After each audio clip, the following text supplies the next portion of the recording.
Hi guys, good morning. I hope that you will be fine these days. तो friends आइए चलते हैं और देखते हैं। मैंने पिछली वीडियो में आपको बताया था प्रोनाउंसिएशन ऑफ यू का उच्चारण, ठीक है गाइस। तो उसमें हमने 3 नियम बताया था। 3 नियमों में से इसके बहुत सारे नियम होते हैं, लेकिन कम से कम 2 महत्वपूर्ण इसके नियम अभी बचे हुए थे, ठीक है। तो आइए चलते हैं 2 महत्वपूर्ण नियमों को देखते हैं, ठीक है। इस तब तक कहा जाता है गाइस कि गुरु वही श्रेष्ठ होता है जिससे उसके शिष्य का चरित्र बदल जाए, और मित्र वही श्रेष्ठ होता है जिसके संगत से इंसान की रंगत बदल जाएगा। तो इस पॉइंट्स को याद रखिएगा और आइए चलते हैं और समझते हैं, ठीक है। इस ध्यान दीजिएगा। तो देखिए इसका पहला पॉइंट है कि डबल ओ बराबर छोटा ऊ होता है। जैसे में बी डबल ओ के लिखा है, तो बी यहाँ पर क्या लिखा है, डबल ओ लिखा है, तो डबल ओ का उच्चारण ऊ किया जाएगा। ऐसे ही सी डबल ओ लिखा है, तो इसका उच्चारण छोटा ऊ किया जाएगा। ऐसे ही डबल ओ यहाँ भी है, डबल ओ यहाँ भी है, तो इसका उच्चारण डबल ओ का छोटा ऊ किया जाएगा, ठीक है। ऐसे ही ध्यान दीजिएगा, डबल ओ का उच्चारण बड़ा ऊ के सेंस में लिया जा रहा है। जैसे B double O T boot, ठीक है, तो डबल ओ का उच्चारण बड़ा ऊ किया गया है। ऐसे ही डबल ओ है, तो डबल ओ का उच्चारण बड़ा ऊ किया गया है। ऐसे ही डबल ओ है, तो इसका उच्चारण बड़ा ऊ किया गया है। डबल ओ है, तो इसका उच्चारण बड़ा ऊ किया गया है, ठीक है। ध्यान दीजिएगा। तो इन दोनों नियमों को जानते रहेगा। इसके वैसे बहुत सारे नियम आते हैं, लेकिन वो ज़्यादा महत्वपूर्ण नहीं होते, ठीक है। अब उच्चारण के अगले वीडियो में आपको बताऊंगा प्रोनाउंसिएशन ऑफ आई। ध्यान दीजिएगा, अगली वीडियो में आपको बताऊंगा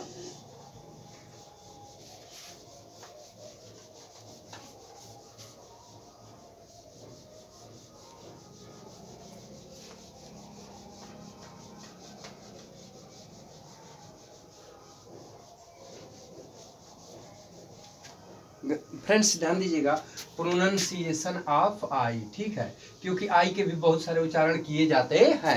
तो प्रोनाउंसिएशन ऑफ आई को मैं आप लोग को नेक्स्ट वीडियो में बताऊंगा, ठीक है। तो पिछले वीडियो में हमने देखा था इंडिफिनिट आर्टिकल ए तथा एन का प्रयोग तथा उसके बारे में, ठीक है गाइस। तो आइए अब चलते हैं और देखते हैं आर्टिकल का दूसरा भेद होता है डिफिनिट आर्टिकल। तो देखते हैं कि डिफिनिट आर्टिकल क्या होता है और किसे कहते हैं, और इसके एग्जाम्पल को समझते हैं, ठीक है गाइस। ध्यान दीजिएगा।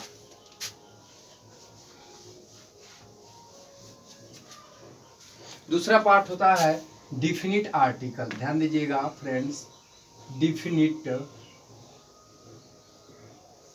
डिफिनिट आर्टिकल, ठीक है गाइस। ध्यान दीजिएगा, इसकी हिंदी होती है निश्चित उपपद। निश्चित निश्चित उपपद, ठीक है, समझिएगा। तो निश्चित उपपद कहते किसे हैं, तो ध्यान दीजिएगा। तो द को यानी टी एच ई को डिफिनिट आर्टिकल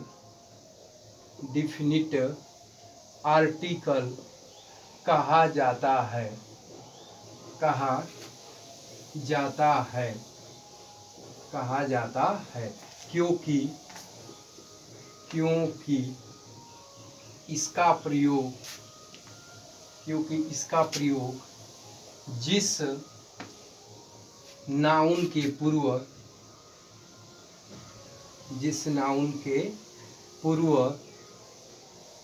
किया जाता है, जिस नाउन के पूर्व किया जाता है उसके बारे में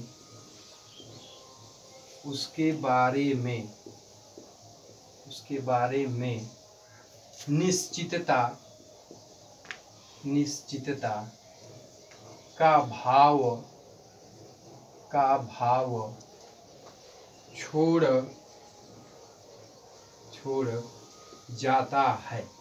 जाता है या टी एच ई का प्रयोग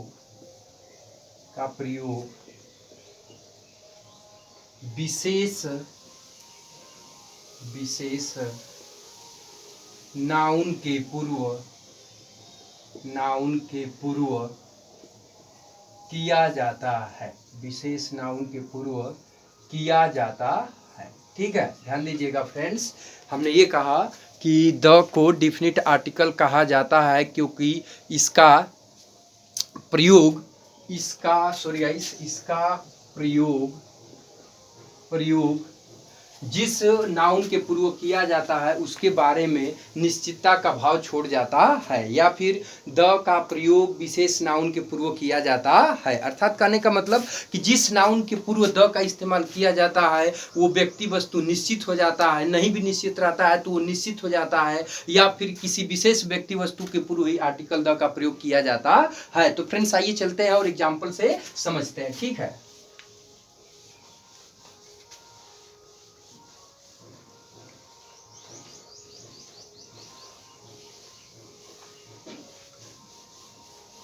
समझिए गाइस, ध्यान दीजिएगा। जिसे कहा जाए कि आई सा द बॉय, आई सा the boy who stole your watch, who stole your watch. ध्यान दीजिएगा, हु स्टोल योर वॉच, ठीक है गाइस, ध्यान दीजिएगा। कह रहा है कि आई सा द बॉय, मैंने उस लड़के को देखा, हु स्टोल योर वॉच, जो तुम्हारी घड़ी चुराया था। तो मैंने उस लड़के को देखा जो तुम्हारी घड़ी चुराया था।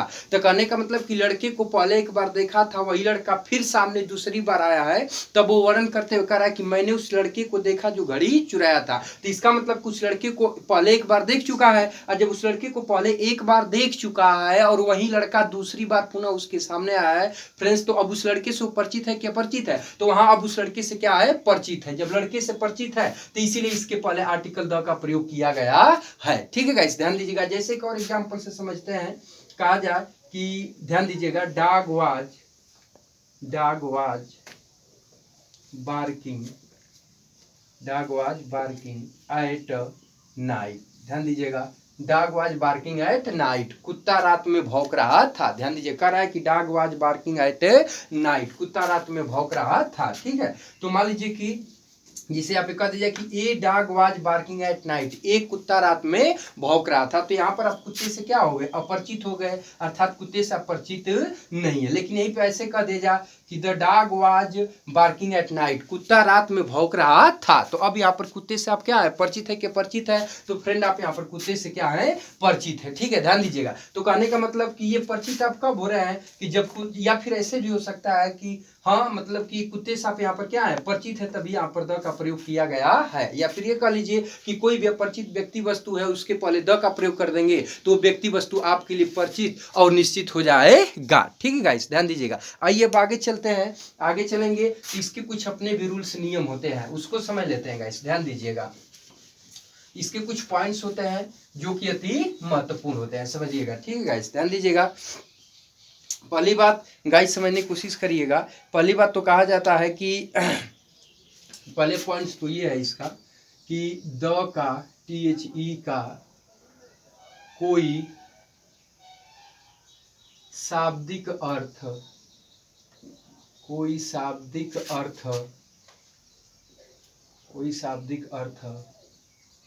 नहीं होता है, कोई शाब्दिक अर्थ नहीं होता है। द का कोई शाब्दिक अर्थ नहीं होता है। इसका प्रयोग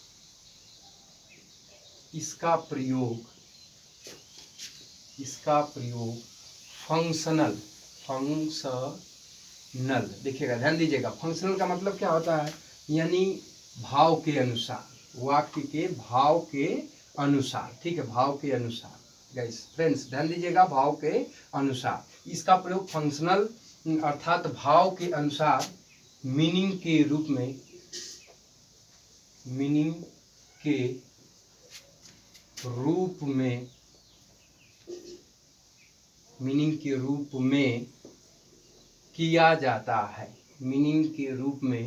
किया जाता है, अर्थात कहने का मतलब कि जैसे समझ लीजिए, जैसे A/N का शाब्दिक अर्थ था एक, सब, प्रति, प्रत्येक, कोई, ठीक है। लेकिन यहाँ पर ऐसे नहीं है, द का कोई भी इसका अपना शाब्दिक अर्थ नहीं होता है गाइस, बल्कि इसका प्रयोग फंक्शनल मीनिंग के रूप में किया जाता है। क्योंकि अगर पॉइंट नुमा अगर कुछ एग्जाम्पल देखना भी चाहे तो देखिए, द का अर्थ ध्यान दीजिएगा, द का भी अर्थ यह होता है, कभी इसका अर्थ वह होता है, कभी इसका इसे होता, उसे होता है, कभी इसे भी होता होता है, ठीक है, ध्यान दीजिएगा। तो तमाम प्रकार का द का प्रयोग कभी विशेष के रूप में भी किया जाता है। तो कहने का मतलब कि इसका अपना कोई निश्चित अर्थ नहीं होता है गाइस, ध्यान दीजिएगा, इसका अपना कोई भी निश्चित अर्थ नहीं होता है, ठीक है। इसका प्रयोग फंक्शनल मीनिंग के रूप में किया जाता है, ठीक है, ध्यान दीजिएगा।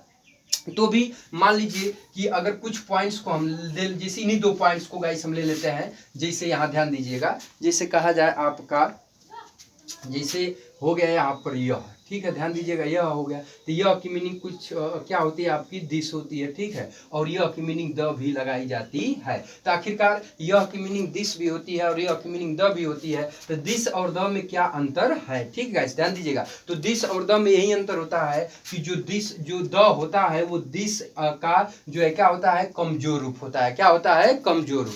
और यहाँ पर जो दिस है वो द का क्या है, मजबूत रूप है। ध्यान दीजिएगा, ठीक है। कहने का मतलब है कि दिस, जो दिस का कमजोर रूप क्या होता है, द होता है, और द का मजबूत रूप क्या होता है, दिस होता है। ऐसे ही डैट माने भी आपका क्या होता है, वह होता है, ठीक है, और द माने भी आपका क्या होता है, वह होता है। तो कहने का मतलब कि अब डैट का कमजोर रूप क्या हो गया, द हो गया, और द का मजबूत रूप क्या हो गया, डैट हो गया गाइस, ध्यान दीजिएगा, ठीक है। तो इस पॉइंट्स को जानते रहिएगा, ठीक है। आइए आगे चलते हैं और देखते हैं, इस पॉइंट को जानते रहिएगा, बहुत महत्वपूर्ण है कि दिस का कमजोर रूप द होता है और डैट का कमजोर रूप, डैट का कमजोर रूप भी द होता है, ठीक है। आगे बढ़ेंगे तो इसका पॉइंट्स है, जरा सा उस पॉइंट्स को हम लोग अच्छी तरह से देख लेते हैं, ठीक है।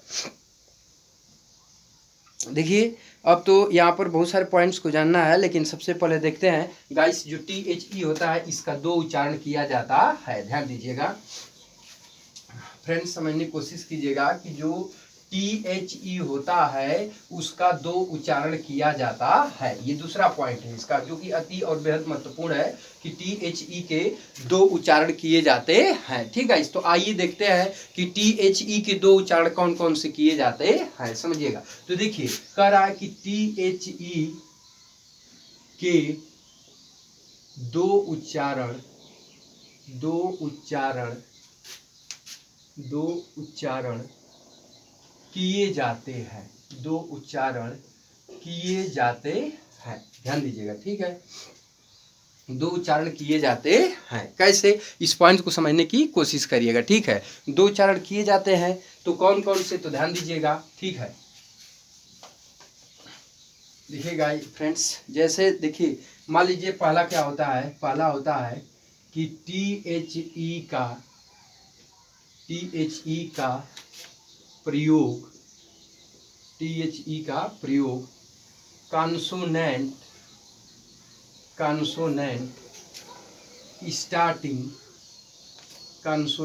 स्टार्टिंग नाउन के पूर्व किया गया हो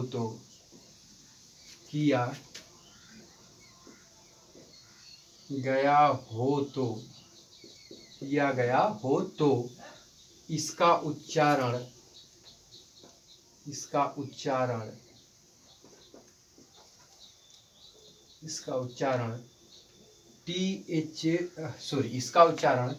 द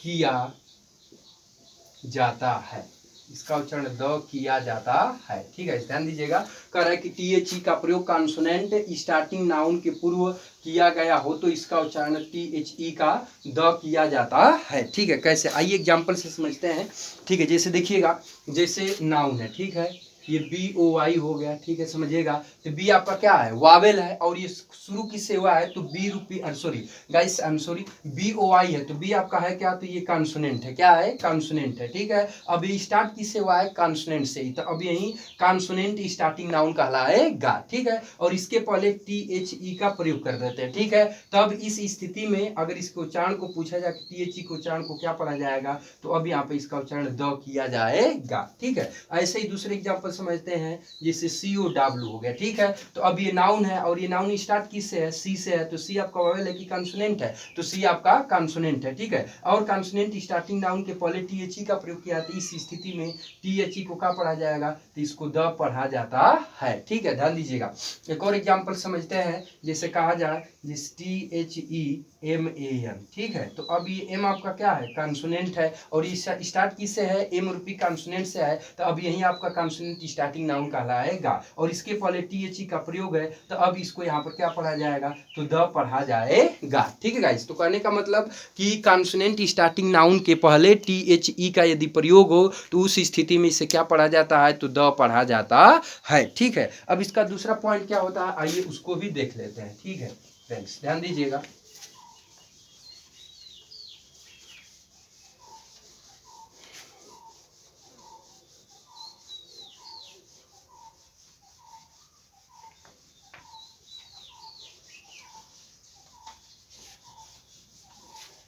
समझिएगा, दूसरा पॉइंट ये होता है,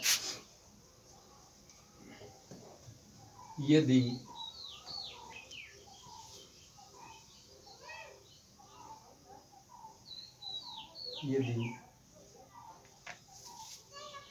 वावेल स्टार्टिंग नाउन के पहले, यदि वावेल स्टार्टिंग नाउन के पहले THE का प्रयोग हो, तो THE का प्रयोग हो तो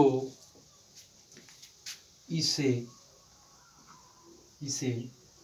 दी पढ़ा जाता है, इसे दी पढ़ा जाता है, ठीक है। इस ध्यान दीजिएगा, इस कहने का मतलब कि वावेल स्टार्टिंग नाउन के पहले THE का प्रयोग हो तो इसे दी पढ़ा जाता है, ठीक है। कैसे एग्जाम्पल से समझते हैं, जिसे कहा जाए कि APPLE, ठीक है।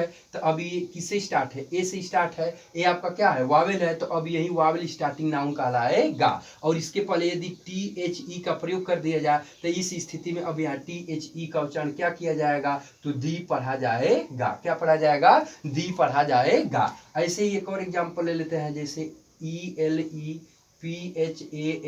ठीक है। अब कहने का मतलब इसे एलिफेंट पढ़ा जाता है, और एलिफेंट का पहला ई आपका क्या है, वावेल है, तो अब यही शब्द आपका वावेल स्टार्टिंग शब्द कहलाएगा, ठीक है। और इसके पहले किसका प्रयोग है, THE का प्रयोग है, तो वावेल स्टार्टिंग नाउन हो गया, और वावेल स्टार्टिंग नाउन के पहले भी यहाँ THE का प्रयोग है, तो अब यही THE आपका क्या कहलाएगा, तो यही दी पढ़ा जाएगा, THE का उच्चारण क्या किया जाएगा, तो दी किया जाएगा। ऐसे ही एक और एग्जाम्पल ले लें, OWL, इसको क्या पढ़ते हैं, आउल स्टार्ट किससे है, ओ से है, ठीक है। तो अब उसके पहले अब यहाँ पर THE का प्रयोग है, तो वावेल स्टार्टिंग वर्ड है, और इसके पहले THE का प्रयोग है, तो THE का उच्चारण अब यहाँ पर दी किया जाएगा, ठीक है गाइस, ध्यान दीजिएगा। लेकिन इन सब, तो इसमें दो बातें देखा हम लोगों ने। पहला पॉइंट तो ये है गाइस कि यदि कॉन्सोनेंट स्टार्टिंग के पहले THE का प्रयोग हो तो उस स्थिति में THE को द पढ़ा जाता है, लेकिन यदि वावेल स्टार्टिंग नाउन के पहले THE का प्रयोग हो तो इसे दी पढ़ा जाता है, ठीक है। लेकिन इसके बावजूद भी यदि नाउन के ऊपर जोर डालना हो, दबाव डालना हो,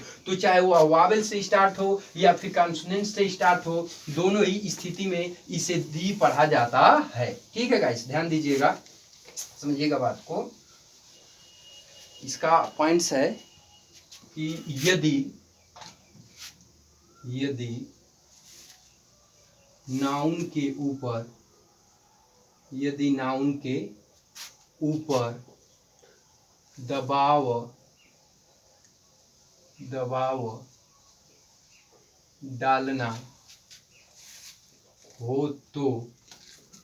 डालना हो तो चाहे वह वावेल से या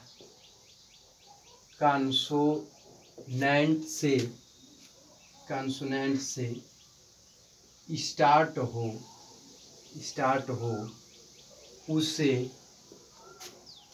दी ही पढ़ा जाता है, उसे दी ही पढ़ा जाता है, ठीक है। ध्यान दीजिएगा, उसे दी ही पढ़ा जाता है, कहने का मतलब है फ्रेंड कि यदि नाउन के ऊपर आपको दबाव डालना है तो चाहे वो वावेल से स्टार्ट हो या फिर कॉन्सोनेंट से स्टार्ट हो, उसे हर हाल में दी ही पढ़ा जाता है, ठीक है। जैसे ध्यान दीजिए, मान लीजिए आपको नाउन के ऊपर दबाव डालना है, ठीक है, तो आपका जैसे THE हो और बॉय हो, ठीक है। तो अब इसके ऊपर आपको दबाव डालना है, तो अब ये भले ही कॉन्सोनेंट से स्टार्ट है लेकिन हर हाल में इसको क्या पढ़ा जाएगा, दी ही पढ़ा जाएगा। द के उच्चारण को ऐसे ही दी ओ बोल दिया जाए ANT, ठीक है, दी द एंट, लेकिन THE और ANT हो तो ये एंट हो गया, इसके पहले THE का प्रयोग है, तभी इस स्थिति में चीटी के ऊपर हमें दबाव डालना है, तो इस स्थिति में इसे दी ही कहा जाएगा। तो कहने का मतलब है कि नाउन चाहे वावल से स्टार्ट हो चाहे कॉन्सोनेंट से स्टार्ट हो यदि नाउन के ऊपर आपको दबाव डालना हो तो हर हाल में उसे दी ही पढ़ा जाता है, ठीक है गाइस, ध्यान दीजिएगा। अब इसके बाद आगे बढ़ेंगे तो आपको मिलेगा use of definite article, definite article के प्रयोग, ठीक है गाइस। तो यूज ऑफ डिफिनिट आर्टिकल के अंतर्गत बहुत सारे रूल्स नियम होते हैं। इसके अंतर्गत तो पहली पॉइंट ये यूज ऑफ द, यानी द का प्रयोग, तो पहले ही हम लोग देखेंगे कि द का प्रयोग किन किन नाउन के पूर्व किया जाता है, ठीक है। दूसरी स्थिति ये बनती है कि द का प्रयोग किन किन नाउन के पूर्व नहीं किया जाता है, ठीक है। तो उसके साथ वहीं पर ये भी पढ़ना पड़ जाता है कि एक स्थिति आती है कि उसी नाउन के पहले हम द का प्रयोग नहीं करते हैं, लेकिन पुनः एक ऐसी स्थिति बन जाती है कि उसी नाउन के पूर्व द का प्रयोग किया जाने लगता है। तो उन दोनों स्थितियों को देखेंगे कि किस स्थिति में इस नाउन के पहले द का प्रयोग नहीं किया जाता है और किस स्थिति में उसी नाउन के पहले द का प्रयोग किया जाता है। इन दोनों स्थितियों के बारे में देखा जाएगा, ठीक है गाइस। वैसे तो आर्टिकल जो द होता है या दी कह लीजिए, जो भी कहना चाहें आप, एज यू लाइक, जो आप पसंद करें। तो कहने का मतलब है कि इसको आप जितना डीप जाके पढ़ लोगे उतना ही कंफ्यूजन कम रहेगा, और जितना इसको सुपरफिशियल पढ़ोगे, छिछला पढ़ोगे, हल्का में पढ़ोगे, उतना ही आपके लिए कंफ्यूजन उत्पन्न करेगा। इसलिए आर्टिकल द को जितना डीप पढ़ो उतना ही आपके लिए बेटर है। और फ्रेंड्स, उसके साथ साथ ऐसा कोई कंपटीशन नहीं जिसमें इंग्लिश आती हो तो आर्टिकल यानी द या AN से क्वेश्चन ना उठा, तो ये चीज पॉसिबल नहीं है। उसको लेकर भी कोई इंग्लिश का एग्जाम बनाया जाता है, ठीक है गाइस। तो अगले वीडियो में जब मैं आऊंगा तो आपको बताऊंगा प्रोनाउंसिएशन ऑफ आई और उसके साथ साथ use of definite article the, यानी डिफिनिट आर्टिकल द का प्रयोग, ठीक है गाइस। तब तक के लिए चलते हैं गाइस, बाय।